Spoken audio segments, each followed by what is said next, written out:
আসসালামু আলাইকুম রহমতুল্লাহ। প্রচন্ড গরম চলতেছে, তাই না? তো এখন কি হাতে কি আপনাদের? পানি। তো এই প্রচন্ড গরমে যারা আমাদেরকে দেখতেছেন এবং পরবর্তীতে দেখবেন, তাদেরকে ছোট্ট করে আমরা একটি মেসেজ দিতে চাই।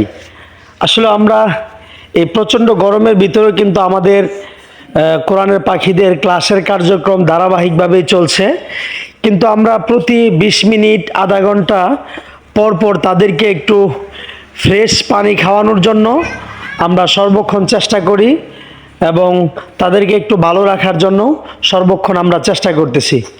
তো তাই আপনাদের যাদের সন্তান রয়েছে, আপনারা অবশ্যই এই প্রচণ্ড তাপের সময় আপনাদের বাচ্চা কিংবা আপনাদের গার্জিয়ান যারা বৃদ্ধ বয়স্ক লোক রয়েছে তাদেরকেও ফ্রিজের পানি বাদ দিয়ে আপনারা অবশ্যই চেষ্টা করবেন ফ্রেশ টিউবওয়েলের পানি কিংবা মোটরের পানি ওইখান থেকে খাওয়ানোর জন্য এবং তাদেরকে একটু ভালো রাখার জন্য চেষ্টা করবেন।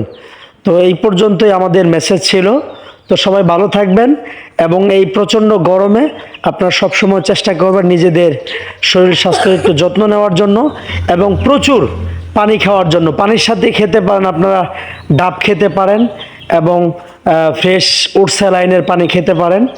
আপনারা এইভাবে যদি করেন তাহলে অবশ্যই আপনাদের শরীরটা সুস্থ থাকবে। আপনাদের হাতের পানিটা একটু দেখাই দেন দেখি, হাতের পানিটা একটু দেখাই দেন।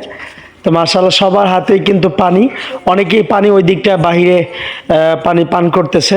সবাই ওনাদের জন্য দোয়া করুন, আল্লাহ তাআলা যেন এই প্রচণ্ড গরমেও কোরআনের যে মেহনত করতেছে আল্লাহ যেন তাদেরকে সুস্থতার সাথে হাফেজে কোরআন একজন আলেম হিসেবে কবুল করেন। সকলে বলে আমিন।